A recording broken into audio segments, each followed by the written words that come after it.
प्रभु राम देव भगवान अल्लाह खुदा ईश आदि नाम एक ही शक्ति के हैं। वो कैसा है, कहां है, कैसे मिलता है, किसने देखा है?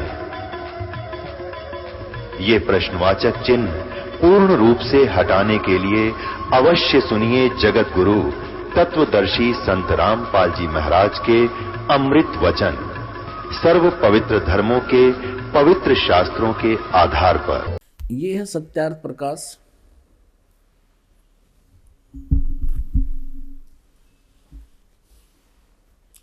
और ये है महर्षि दयानंद। अब देखो, इनके इस चित्र को देख कर आदमी कटका मर जाए इसके ऊपर है। अकबड़ा विद्वान था, ओहो बड़ी साधना करता होगा। और अब इसके ज्ञान को दिखाएंगे आपको। ये कहाँ से छपा है? ये है सत्यार्थ प्रकाश है। इसके विषय में क्या लिखा है कि वेद आदि विविध सद शास्त्र प्रमाण संवंत है, यानी वेद आदि विविध सद शास्त्रों के प्रमाणों के साथ इसकी रचना की गई है। किसने की है? श्रीमद् परमहंस परिव्राजक आचार्य महर्षि दयानंद के आगे इतनी लंबी फीत, और फिर महर्षि दयानंद, और फिर सरस्वती और स्वामी विरचित है। अब इसके फीत इतनी बड़ी ला दी, श्रीमद् परमहंस परिव्राजक आचार्य महर्षि दयानंद सरस्वती स्वामी विरचित है। इस स्वामी जी द्वारा लिखी गई है, पुस्तक रची गई है। और प्रकाशक हैं वैदिक यति मंडल, दयानंद मठ, दीनानगर, पंजाब से। और ये छपी कहाँ से है? ये छपी कहाँ है? आचार्य प्रिंटिंग प्रेस, दयानंद मठ, गोहाना मार्ग, रोहतक, यहाँ से छपी है। अब इसमें आपको 7वें समोल्लास में ले चलते हैं। ये है 7वां समोल्लास, यानी 7वां समोल्लास। सत्यार्थ प्रकाश है, पृष्ठ 154 पर। इस प्रकाशन के 154 पृष्ठ पर किसी ने प्रश्न किया कि प्रश्न ईश्वर साकार है व निराकार? उत्तर स्वामी दयानंद जी का कि निराकार है। और 155 पृष्ठ पर स्वयं ही ये स्वीकार कर रहे हैं, साकार भी बता रहे हैं इसको। किसी ने प्रश्न किया स्वामी दयानंद जी से, परमेश्वर की स्तुति, प्रार्थना और उपासना करनी चाहिए व नहीं? स्वामी दयानंद जी कहते हैं करनी चाहिए। तो प्रश्नकर्ता कहता, क्या स्तुति आदि करने से ईश्वर अपना नियम छोड़ स्तुति प्रार्थना करने वाले का पाप छुड़वा देगा? यानी कोई साधना भक्ति करेगा भगवान कि क्या उसका पाप नाश कर देगा? स्वामी जी कहते कि नहीं, साधना उपासना से पाप नाश नहीं होता। अब प्रश्नकर्ता कहता कि फिर स्तुति प्रार्थना करने की आवश्यकता क्या, जो भगवान पाप पर नाश नहीं कर सकता? जब क्योंकि पाप कर्म से दुख होता है, और दुख निवारण भगवान कर नहीं सकता क्योंकि पाप नाश नहीं कर सकता, तो भगवान की भक्ति की क्या आवश्यकता है? अब स्वामी जी इसका उत्तर देते हैं, उनके करने का फल अन्य ही है। प्रश्नकर्ता कहता वो क्या फल है फिर? स्वामी दयानंद जी का उत्तर देखियो, स्तुति से ईश्वर में प्रीति, उसके गुण कर्म स्वभाव से अपने गुण कर्म स्वभाव का सुधरना, प्रार्थना से निरअभिमानता, उत्साह और सहाय का मिलना, उपासना से परब्रह्म से मेल और उसका साक्षात्कार होना। हर एक साक्षात्कार निराकार का कैसे होगा? और मेल उस निराकार से मेल कैसे हो जाएगा? यहाँ स्वयं कह रहे हैं उसका साक्षात्कार हो जाता है उपासना से, और पाप कटते नहीं। अपने आत्माओं, ये ऐसे महर्षि थे, इनको ये नहीं मालूम तुम 154 पृष्ठ पर निराकार बता रहा है, 155 पृष्ठ पर कह रहा है परमात्मा परब्रह्म से मेल हो जा और उसका साक्षात्कार हो सकता है। फिर साक्षात्कार निराकार का कैसे होगा? तत्व ज्ञानहीन प्राणी ऐसी उवाबाई ही बकते हैं जिनका कोई आधार ना हो। अपने आत्माओं, जैसे एक इसमें ये प्रश्न ये भी आया है कि परमात्मा पाप नाश नहीं करता, साधना भक्ति करने वाले के पाप नाश नहीं करता, पाप अक्षमा नहीं करता। और फिर प्रश्नकर्ता ने पूछा कि फिर भक्ति किस लिए करें? स्वामी जी कहते हैं उससे और लाभ हो जाता है। वो क्या लाभ होता है कि पाप तो नाश होता नहीं भक्ति से, परमात्मा की साधना से पाप नाश नहीं होता, वो परमात्मा को प्राप्त कर लेता है, उसके दर्शन कर लेता है। अरे भले आदमी, निराकार का साक्षात्कार कैसे होगा? जैसे बच्चा इंटरव्यू देने जाता है, वहाँ साक्षात्कार होता है उसका, इंटरव्यू लेने वाले का और देने वाले दोनों सामने साक्षात होते हैं, साकार होते हैं। तो ऐसे ही परमात्मा का साक्षात्कार करना भी उसको साक्षी, उसको सामने स्पष्ट देखना होता है, और निराकार दिखाई दे नहीं सकता। अब थोड़ा सा एक प्रसंग और बीच में आ गया कि परमात्मा अपने भक्तों के पाप नाश करता है वा नहीं। ये कंसेप्ट क्लियर करके फिर निराकार साकार की स्थिति स्पष्ट करेंगे। देखिएगा, ये है सप्तम समोल्लास ही चल रहे हैं और सत्यार्थ प्रकाश है ये। इसके 163 पृष्ठ पे यहाँ देखिएगा, यहाँ और स्पष्ट कर दिया है। प्रश्नकर्ता कहता है कि ईश्वर अपने भक्तों का पाप क्षमा करता है वा नहीं? उत्तर स्वामी जी कहते नहीं, क्योंकि जो पाप क्षमा करे तो उसका न्याय नष्ट और सब मनुष्य महापापी हो जाएं, क्योंकि उनको पाप करने में उत्साह और निर्भयता हो। जैसे कोई राजा अपराधियों के पाप की क्षमा करे तो वे अधिक अधिक अपराध करने लगें, और जो अपराध नहीं करता वह भी अपराध करने से न डरेगा। इसलिए सब कर्मों का यथावत फल देना ईश्वर का काम है, अक्षमा करना नहीं। फाइनल कर दिया इसने तो कि पाप नाश नहीं करता, जिसे कर्म करेगा वैसा फल देगा। अपने आत्माओं, परमात्मा की महिमा, परमात्मा के गुण पवित्र वेदों में लिखे हैं। अब जैसे कोई व्यक्ति कहे, कोई प्रश्न करता है किसी को जिसने अपने मकान के सामने बहुत बड़ा बोर्ड लगा रखा है,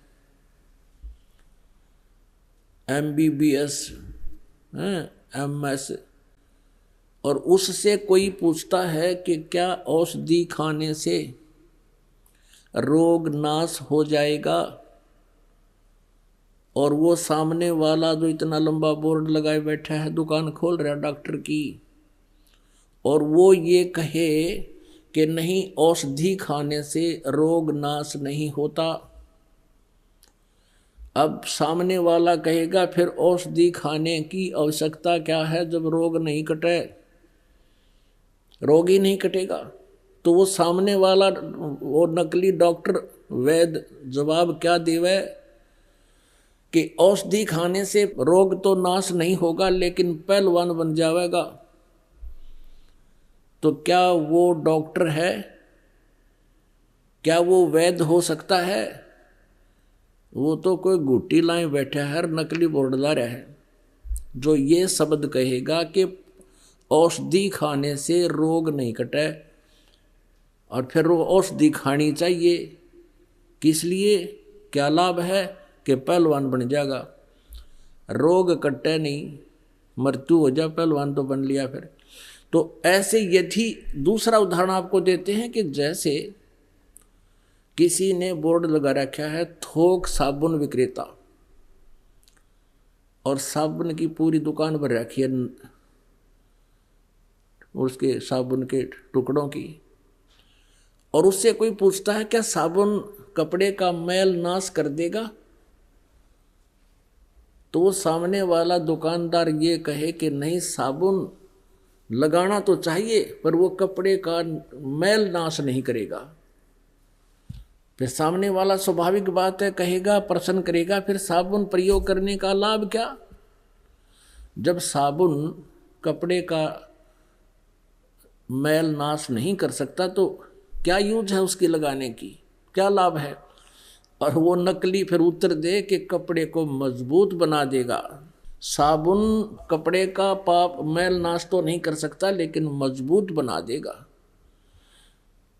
क्या वो व्यक्ति साबुन से परिचित है?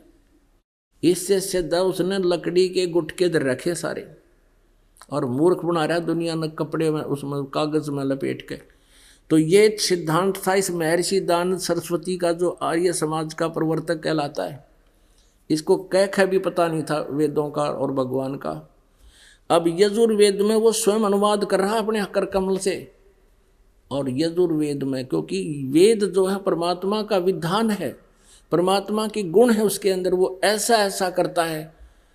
और जिसने वेदों के विरुद्ध अपना सिद्धांत बताया है वो अज्ञानी व्यक्ति था, वो वेद ज्ञानहीन था। अब देखिए वेद इसको प्रमाणित करेंगे कि परमात्मा घोर पाप का विनाश कर देता है। ये देखिए, ये महर्षि दानंद सरस्वती द्वारा ही इसका अनुवाद है।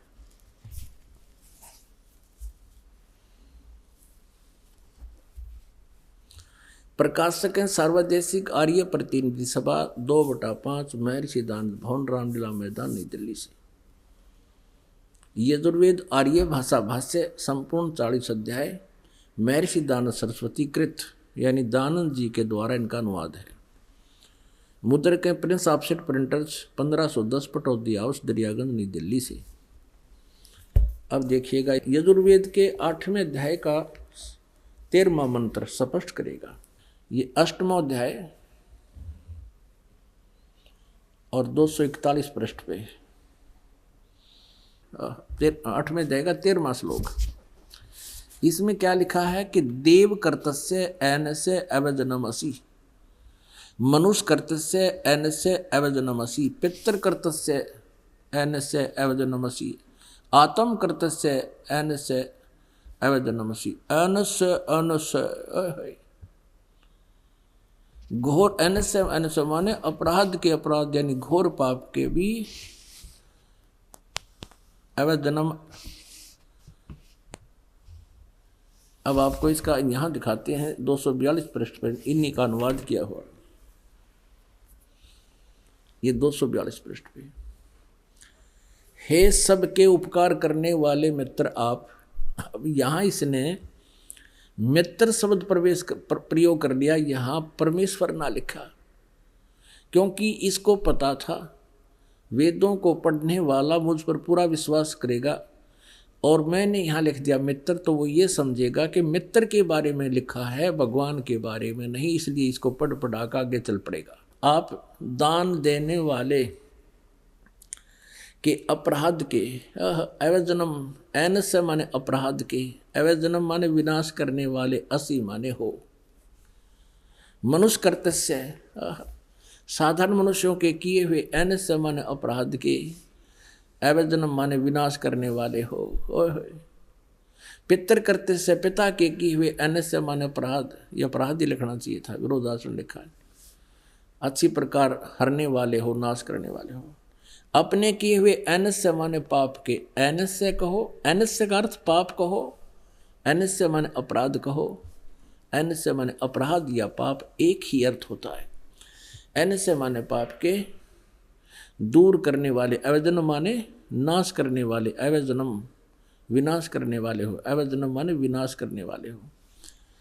एनस्य अनस्य, अधर्म के अधर्म यानी घोर पाप के भी, अवजनम माने नाश करने वाले हो।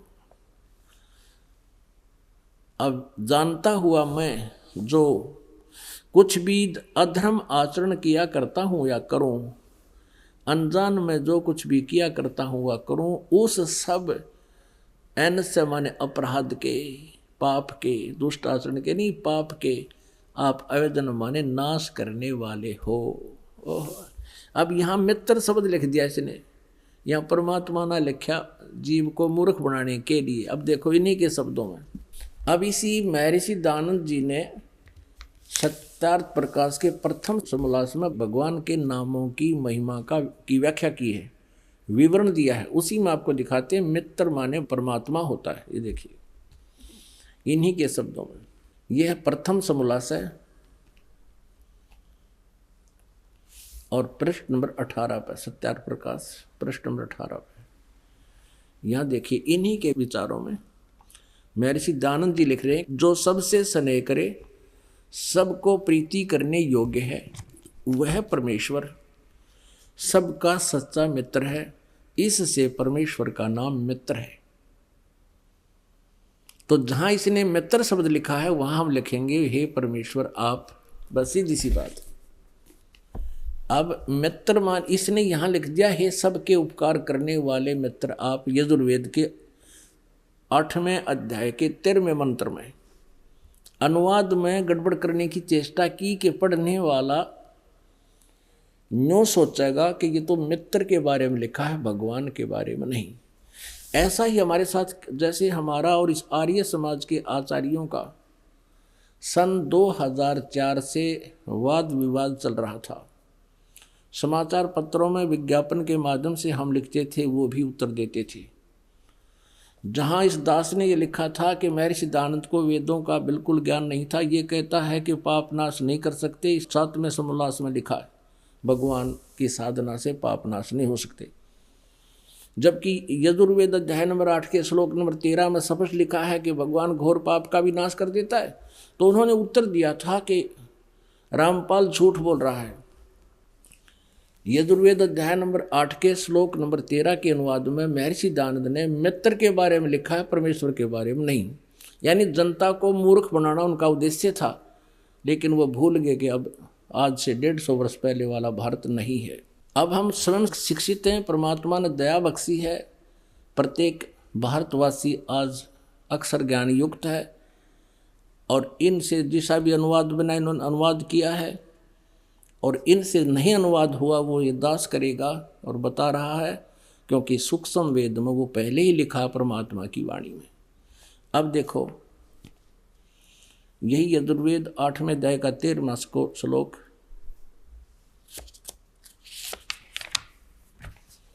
अष्टमो अध्याय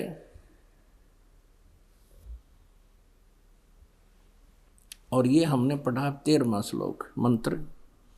इसके यहाँ पर ये अनुवाद किया स्वामी जी ने, तो यहाँ लिख दिया हे सबके उपकार करने वाले मित्र आप। हम यहाँ लिखेंगे हे सबके उपकार करने वाले परमेश्वर आप, दान देने वाले के, एन से माने अपराध यानी पाप के विनाश करने वाले हो, साधारण मनुष्यों के किए हुए अपराध के विनाश करने वाले हो, पिता के किए हुए अनस्य माने अपराध के नाश करने वाले हो, अपने किए हुए पाप के दूर करने वाले यानी नाश करने वाले हो। एक तो इस महर्षि दयानंद की या थूरी ये विधान गलत सिद्ध कर दिया वेदों ने कि परमात्मा पाप नाश नहीं कर सकता, जबकि वेद स्पष्ट करते हैं परमात्मा घोर पाप का भी नाश कर सकता है। तो इससे सिद्ध हो गया कि महर्षि दयानंद पूर्ण रूप से वेदों से अपरिचित था, अज्ञानी था। अब प्रसंग चल रहा है कि परमात्मा साकार है व निराकार। ये कहते हैं कि परमात्मा निराकार है, वेद बताते हैं परमात्मा साकार है और मनुष्य दृश्य है, सशरीर है। अब देखिएगा ऋग्वेद मंडल नंबर 1 महर्षि दयानंद जी द्वारा अनुवादित है। ये देखिएगा, ये प्रथम मंडल है, महर्षि दयानंद सरस्वती का अनुवादित है। प्रकाशक हैं सार्वजनिक कार्य प्रतिनिधि सभा 3/5 महर्षि दयानंद भवन, रामलीला मैदान, नई दिल्ली से। मुद्रक हैं Prince Offset Printers 1510 Pataudi house. अब इसमें स्वयं स्वामी जी ने स्टार्ट किया है जो प्रथम मंत्र, प्रथम ही सूक्त और इसका प्रथम मंडल, प्रथम सूक्त और प्रथम मंत्र अग्नि शब्द से प्रारंभ होता है। अग्नि शब्द से, अग्नि शब्द से प्रारंभ होता है। और इस अग्नि शब्द को इन्होंने आगे स्पष्ट किया है कि यहाँ अग्नि शब्द के 2 अर्थ करने में प्रमाण ये हैं कि इस ऋग्वेद के मंत्र से यह जाना जाता है कि एक सद्वर्ण के इंद्र आदि अनेक नाम होते हैं। इत्यादि सतपथ ब्राह्मण के प्रमाणों से अग्नि शब्द ब्रह्म और आत्मा इन दो अर्थों का वाची है। मैं अग्नि शब्द प्रजा शब्द से भौतिक और प्रजापति शब्द से ईश्वर का ग्रहण होता है। इस प्रमाण से सत्य आचरण के नियमों का जो यथावत पालन करना है सो ही व्रत कहता है और इस व्रत का पति परमेश्वर है। इस ऋग्वेद के प्रमाण से ज्ञान वाले तथा सर्वज्ञ प्रकाश करने वाले विशेषण से अग्नि शब्द करके ईश्वर का ग्रहण होता है। अग्नि माने ईश्वर का ग्रहण होता है, अग्नि माने ईश्वर। और इसी आधार से स्वामी जी ने ऋग्वेद मंडल नंबर 1 सूक्त नंबर 1 का मंत्र नंबर 2 इसमें अग्नि शब्द है, इसका अर्थ इन्होंने स्वयं कहा है अग्नि माने वह परमेश्वर। दूसरे में आगे देखो, अब ये तीसरा मंत्र है ऋग्वेद मंडल नंबर 1 सूक्त नंबर 1 का मंत्र नंबर 3। इसमें भी अग्नि ना एव अच्छी प्रकार ईश्वर, अग्नि माने ईश्वर। चौथे मंत्र में अग्नि माने हे परमेश्वर।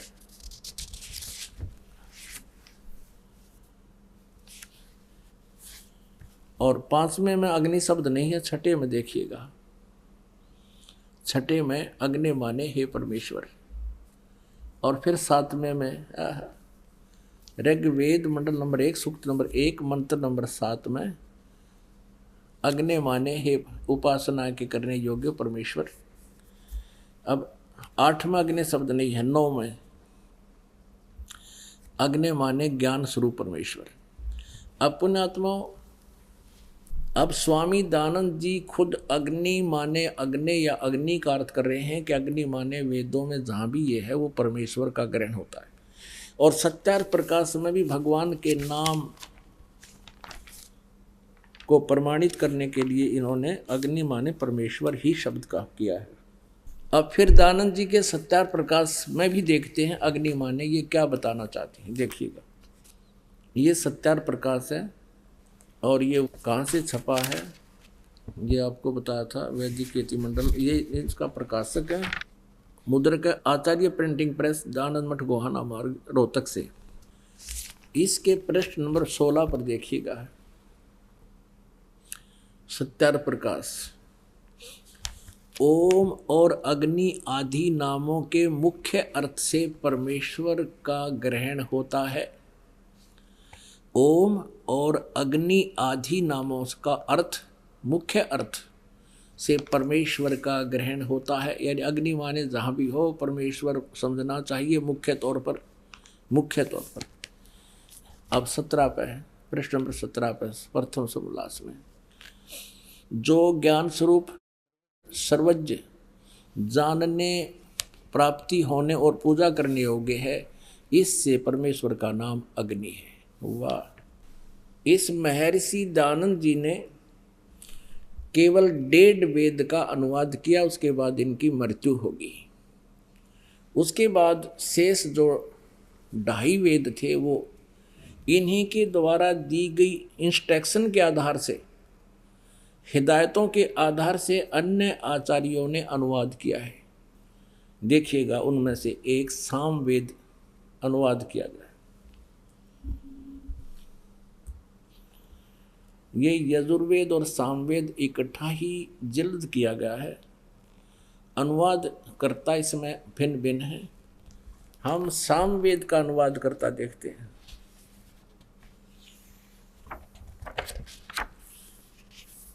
ये कहाँ से प्रकाशित है ये देखिए, प्रधान कार्यालय दान संस्थान वेद मंदिर, महात्मा वेद भिक्षु सेवा आश्रम, मुखमेलपुर दिल्ली, दूरभाष इतना। प्रकाशक हैं पंडिता राकेश रानी, अध्यक्ष दानंद संस्थान, 2286 आर्य समाज मार्ग, करोल बाग, नई दिल्ली से। अब इसके अनुवादकर्ता ने कितना अच्छा अनुवाद किया है, स्पष्ट किया है। ये देखिएगा, सामवेद यहाँ से प्रारंभ होता है। सामवेद भाषा भाष्यम, ये प्रथमो अध्याय है।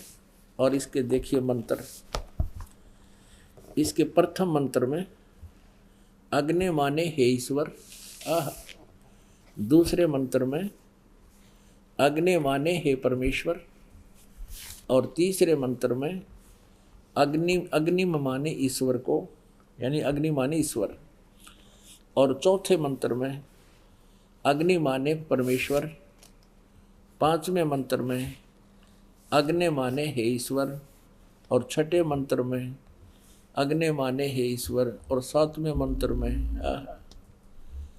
अग्नि माने हे परमेश्वर। जहाँ भी अग्नि शब्द है, और आठवें में अग्नि माने हे ईश्वर, और नौवें में अग्नि माने हे परमेश्वर, जहाँ भी 10वें में अग्नि माने हे परमेश्वर, जहाँ भी आप देखोगे अग्नि माने हे परमेश्वर, अग्नि माने हे परमेश्वर। ठीक है, अब हम आते हैं अपने काम की बात पे। अब ये तो कंसेप्ट क्लियर हो गया कि वेद में जहां भी अग्नि शब्द है वो मुख्य तौर पर परमेश्वर का ग्रहण होता है। अब महर्षि दयानंद जी का अपना विधान, अपना अनुभव, अपनी सोच, वो अज्ञान सोच थी कि परमात्मा निराकार है, जिससे उसने वेदों का नाम लिख दिया कि मैंने वेदों को पढ़ा है और वेदों में कहीं भी परमात्मा साकार नहीं लिखा है। सत्यार प्रकाश की रचना करती कि मैंने वेदों के आधार से आसान करके वेदों को समझकर इसकी रचना की। सत्यार प्रकाश की, इसमें जो लिखा वो वेदोनुसार है कि परमात्मा निराकार है। अब वेद क्या बताते हैं? परमात्मा सशरीर है। ये देखिएगा, वो मनुष्य दृश्य है। ये यजुर्वेद महर्षि दयानंद सरस्वती द्वारा अनुवादित है। ये कहाँ से प्रकाशित है? प्रकाशक है सार्वदेशिक कार्य प्रतिनिधि सभा 2/5 महर्षि दयानंद भवन, रामलीला मैदान, नई दिल्ली से। यजुर्वेद आर्य भाषा भाष्य, यानी संपूर्ण 40 अध्याय से महर्षि दयानंद सरस्वती ने इसका अनुवाद किया है। महर्षि दयानंद इसका राइटर नहीं है वेदों का, केवल अनुवादक है। जैसे गीता जी का अनुवादक बहुत से हैं। मुद्रक हैं Prince Offset Printers 1510 Pataudi house त्रियागन, नई दिल्ली से। अब देखिएगा 5वें अध्याय का प्रथम मंत्र, ये है 5वां अध्याय। इस 5वां अध्याय आरंभ है। इसके प्रथम मंत्र में, ये प्रथम मंत्र में लिखा है अग्ने तनुरसी विष्णुवे तवा सोमस्य तनुरसी। 2 बार लिखा है तनु माने शरीर। अब इन्होंने अनुवाद यहाँ गलत कर दिया। अपनी अज्ञान अनुभव को ऊपर रखने के लिए वेदों के अर्थों का भी अनर्थ कर दिया। क्या अनर्थ किया स्वामी जी ने? हे मनुष्यो, तुम लोग जैसे मैं जो हवि, अग्नि माने बिजली प्रसिद्ध रूप, अग्नि के शरीर के समान है। बताए ये कोई अर्थ है इसका? सारी उम्र पढ़ लियो, इसका भावार्थ भी समझ में आ जाए। कहना के चाव है यहाँ पर, क्योंकि इसने परमात्मा को निराकार सिद्ध कर रखा था अपनी अज्ञान सोच से। अब वेद बता रहे हैं अग्नि तनुरसी विष्णुवे तवा सोमस्य तनुरसी। तनु माने शरीर, अग्नि माने परमेश्वर। हे परमेश्वर, आपका शरीर है। असी माने है, तनु माने शरीर। ये स्पष्ट खोज लिख रहा है, तनु माने शरीर, असी माने है। अग्नि माने हम लिख देंगे परमेश्वर, जिसका वास्तविक अर्थ बनता है अग्नि तनुरसी। परमेश्वर से शरीर है। और यहाँ देखो विष्णुवे तवा, विष्णुवे तवा सोमस्य तनुरसी। विष्णुवे माने सबका धारण पोषण करने के लिए। गीता जी अध्याय नंबर 15 के श्लोक नंबर 17 में लिखा कि उत्तम पुरुषत्व अन्य परमात्मा इति उदाहरते यह लोग तरमावी से विभर्ती अवय ईश्वर है। वो सबका धारण पोषण करने वाला जो परम अक्षर ब्रह्म परमात्मा है, वो परमेश्वर, वो सबका धारण पोषण करने के लिए भी उस पर सोमस्य माने अमर पुरुष का, तनु माने शरीर, असी माने है, तवा माने उस, विष्णुवे माने सबके धारण पोषण करने के लिए, त्वा माने उस, सोमस्य माने अमर पुरुष का, तनु माने शरीर, असी माने है उस अमर पुरुष का शरीर है। अपनात्मा जहां भी ये जो महर्षि कहलाते थे, ये नकली डुप्लीकेट ही न ज्ञान था नहीं ऋषि इसका वेदों का, इन्होंने इन वेदों के अर्थों का अनर्थ कर दिया। इसका एक प्रमाण आपको दिखाते हैं। प्रथम अध्याय का 15वां मंत्र, वह इसने के बैठा बैठा रखे अनुवाद में, इस दयानंद जी ने, देखिएगा।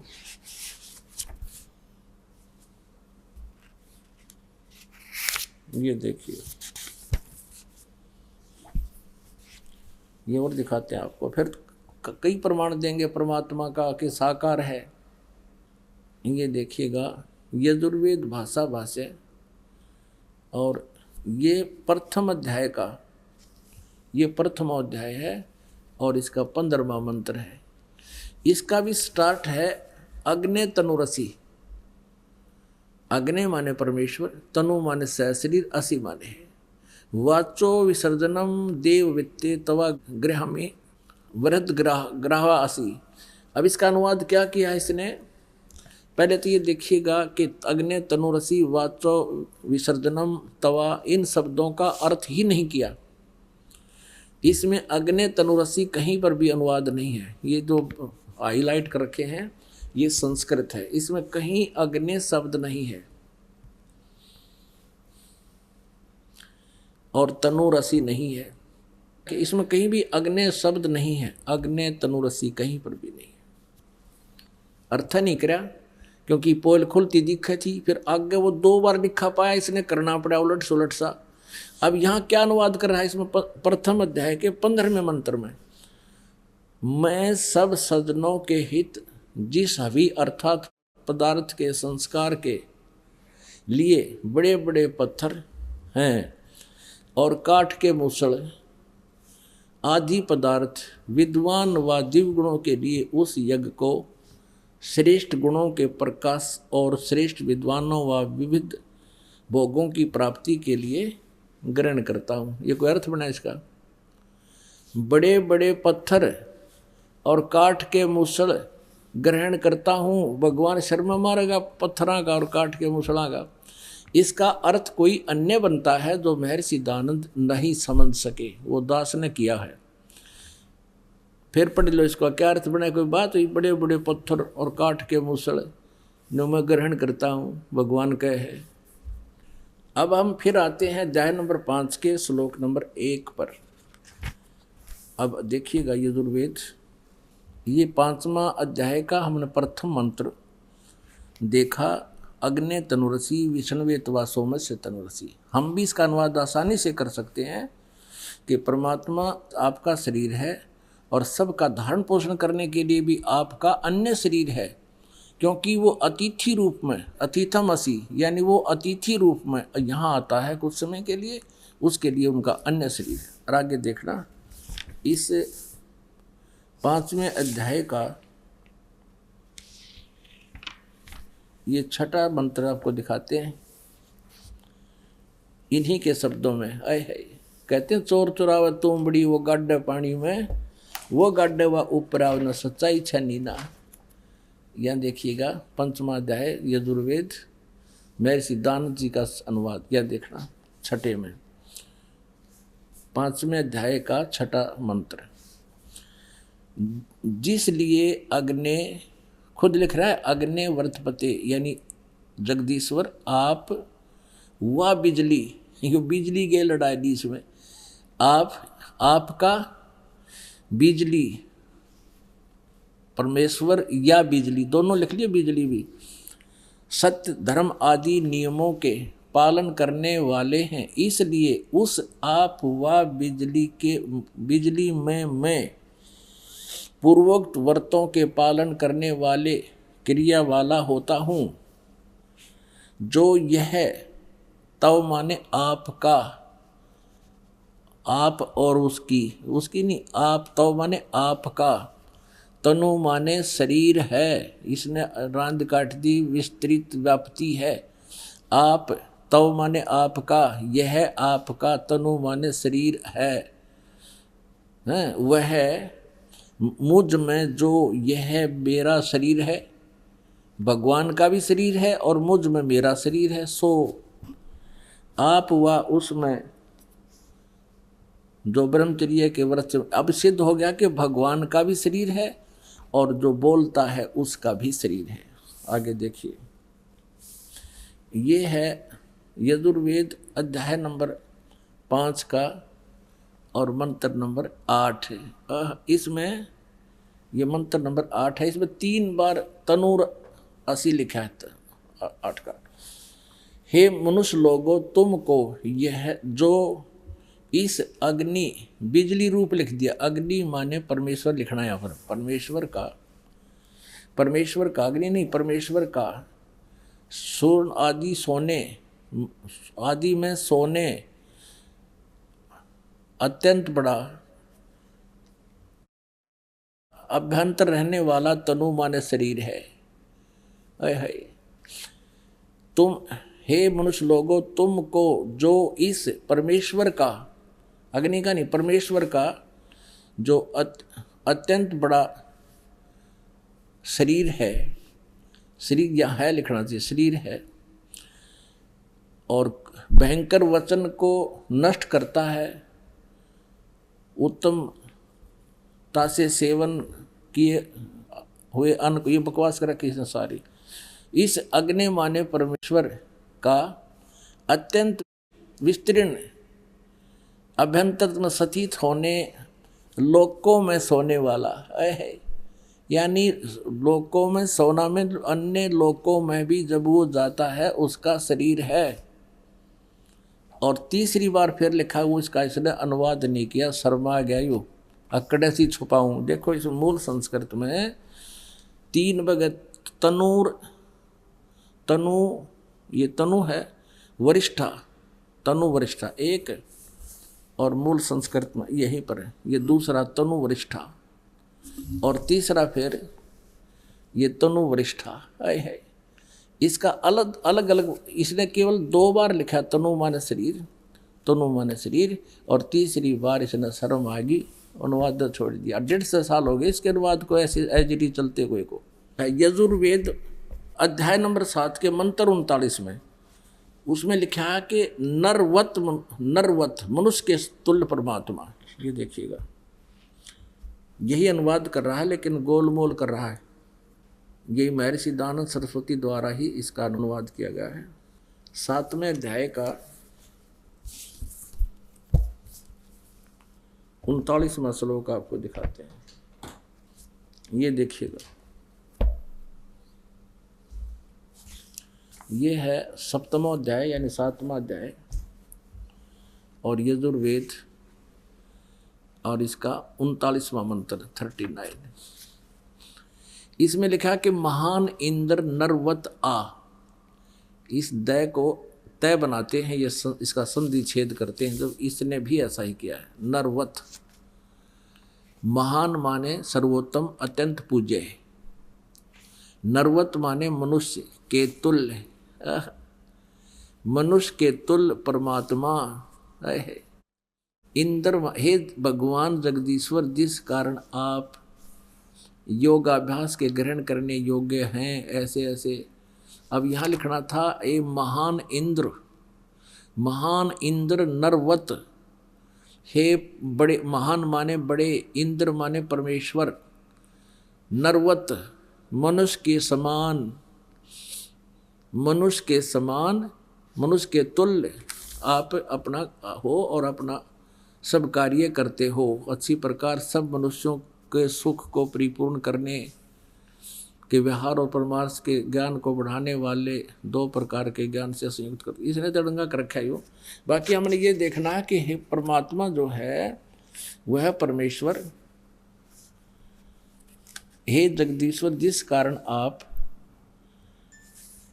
योगाभ्यास से ग्रहण करने योग्य हैं, इससे अत्यंत उत्तम ऐश्वर्य के लिए हम लोग आपकी उपासना करते हैं।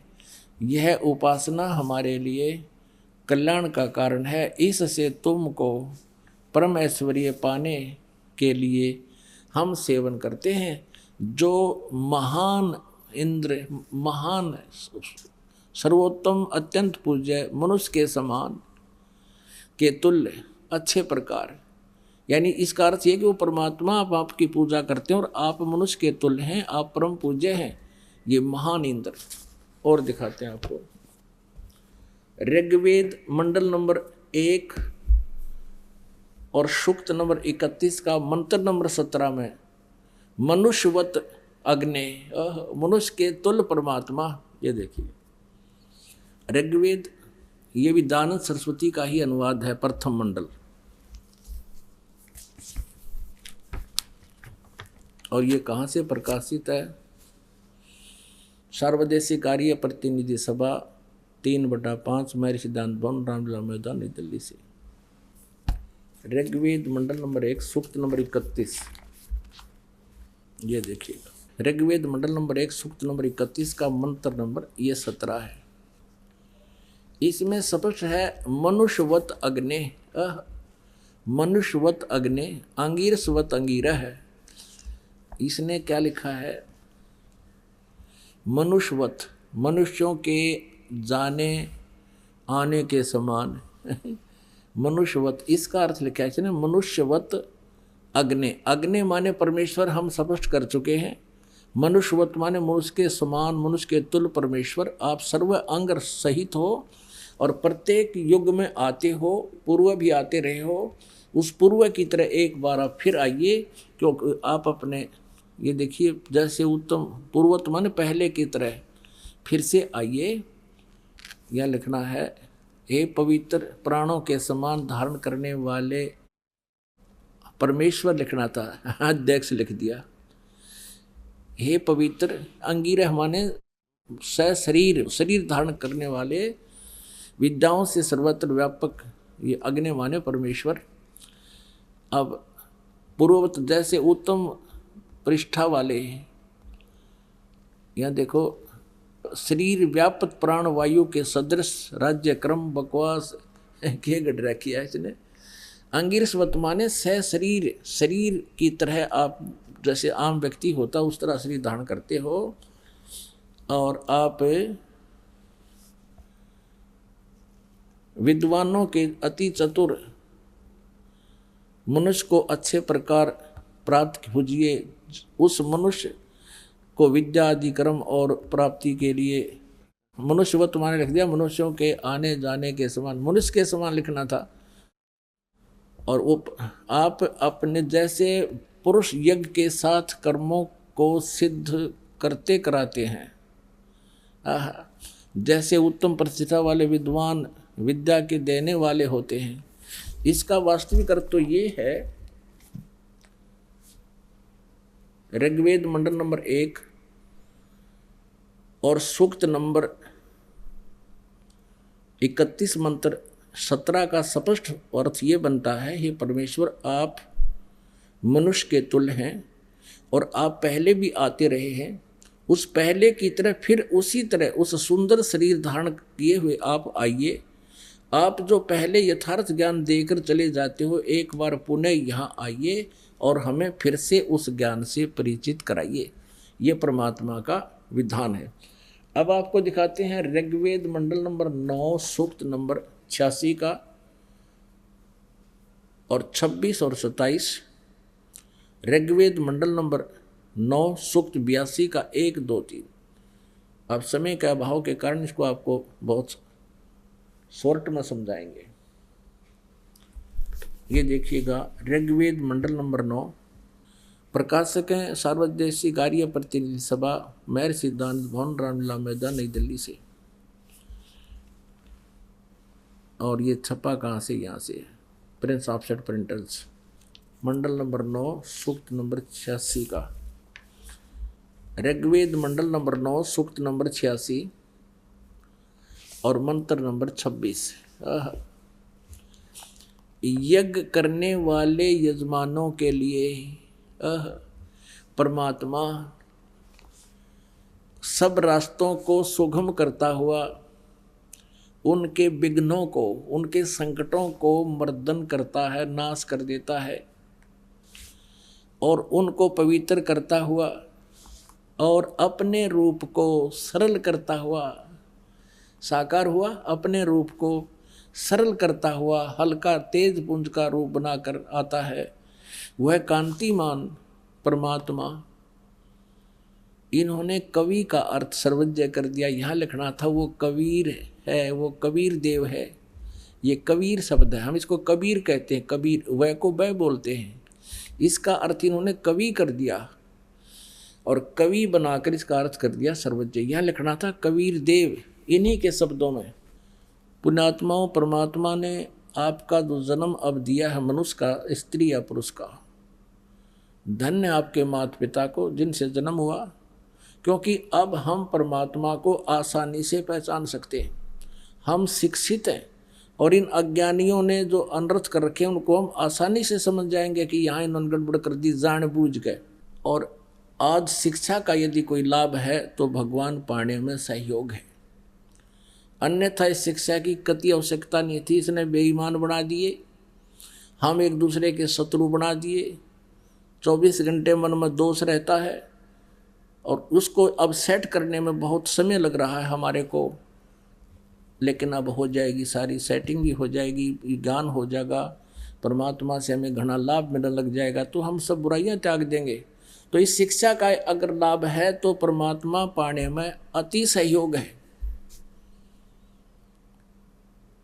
इसके लिए आपको दिखाते हैं कि जहां जैसे कबीर लिखा है तो वह लिखना चाहिए था अनुवादकर्ता ने कबीर देव। जैसे इस यजुर्वेद है, ये देखिएगा, ये महर्षि दानव सरस्वती का अनुवाद है। ये एक यजुर्वेद पुस्तक है, इसके ऊपर रह लगा है।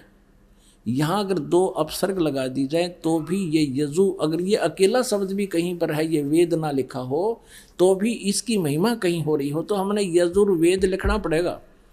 ये देखिएगा महर्षि दानव सरस्वती ने भी ऐसा ही किया है। प्रकाशक हैं सार्वदेशिक कार्य प्रतिनिधि सभा 2/5 महर्षि दानव भवन, रामलीला मैदान, नई दिल्ली से। ये दानव सरस्वती का ही अनुवाद है और इसके 36वें अध्याय का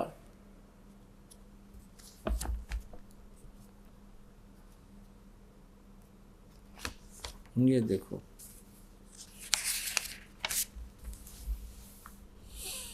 ये यजुर्वेद भाषाभाष है और ये है 63 अध्याय, 36वां अध्याय।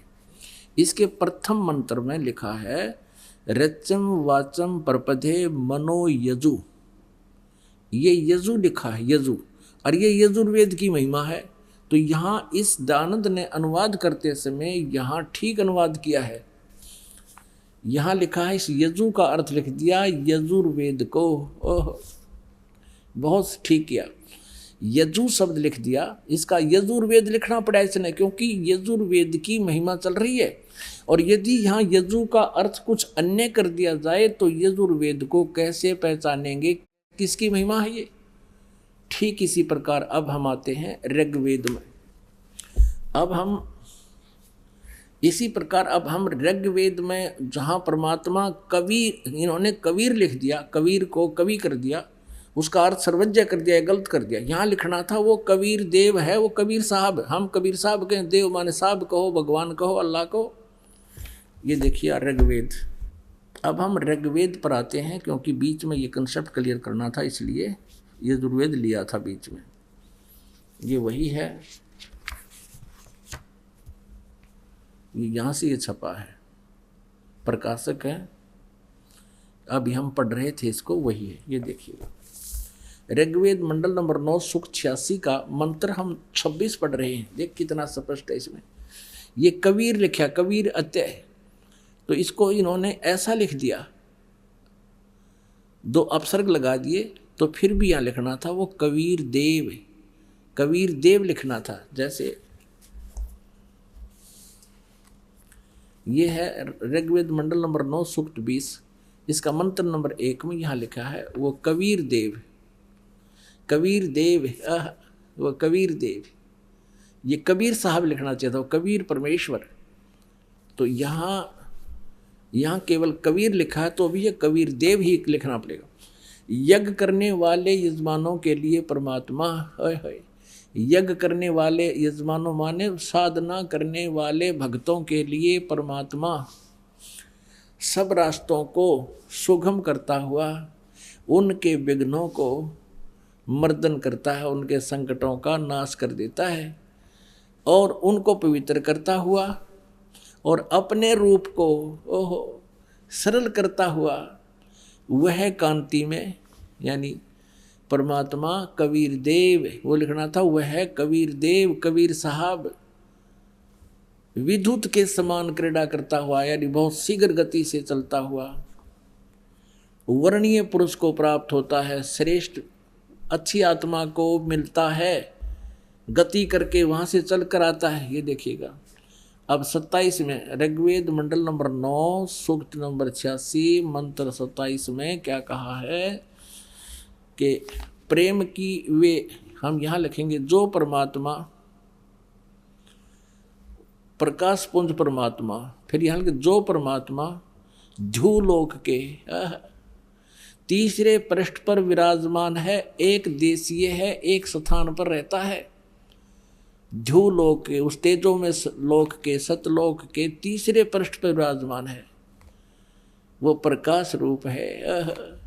यानी एक देशीय हुआ वो परमात्मा ऊपर झूलोक के, यानी उस सतलोक के तीसरे पृष्ठ पर, तीसरे स्थान पर विराजमान है, एक देशीय हुआ।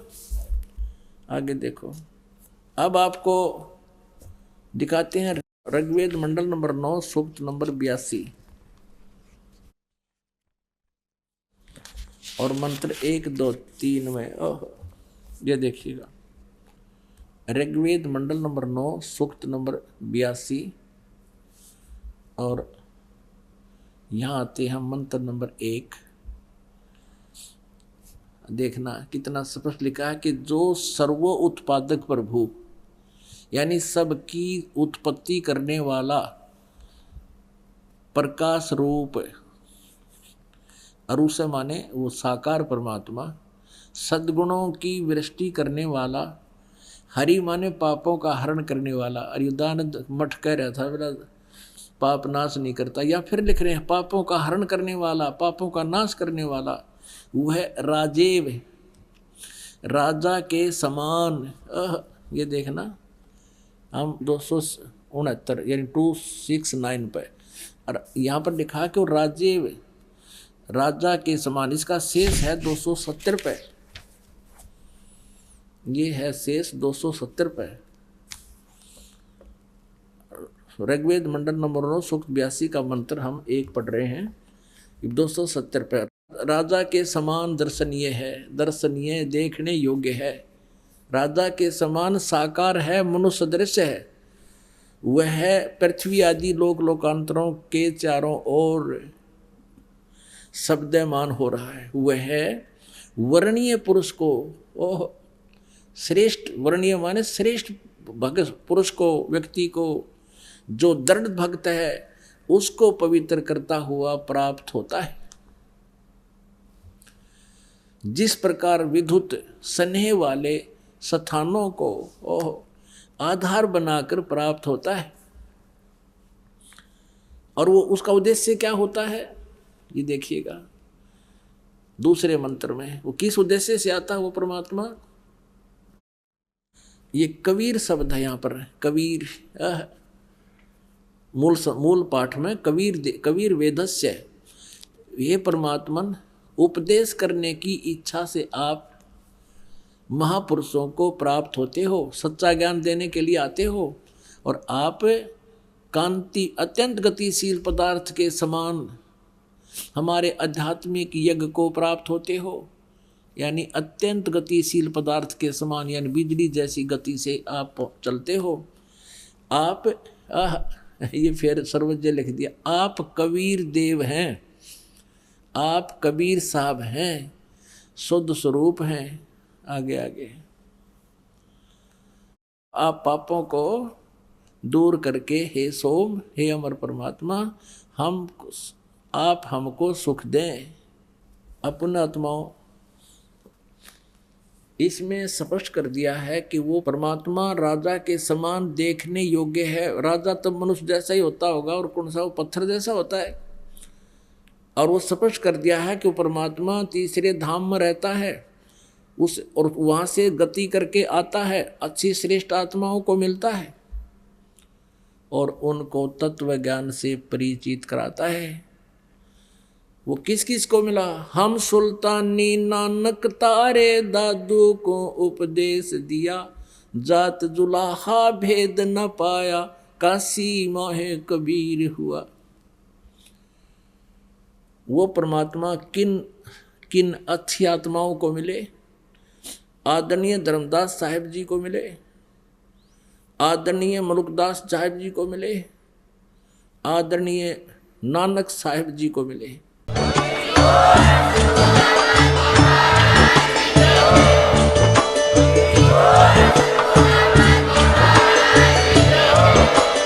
आप सुन रहे थे जगत गुरु तत्वदर्शी संत रामपाल जी महाराज जी के मंगल प्रवचन। अधिक जानकारी के लिए विजिट कीजिए हमारी वेबसाइट www.jagatgururampalji.org। संत रामपाल जी महाराज जी के शुभ आशीर्वाद से पूरे विश्व भर में 500 से भी ज्यादा नाम दीक्षा केंद्र हैं, जिन पर संत रामपाल जी महाराज जी द्वारा ऑनलाइन निशुल्क नाम दीक्षा दी जा रही है। अपने नजदीकी नाम दीक्षा केंद्र का पता करने के लिए संपर्क करें 8222880541।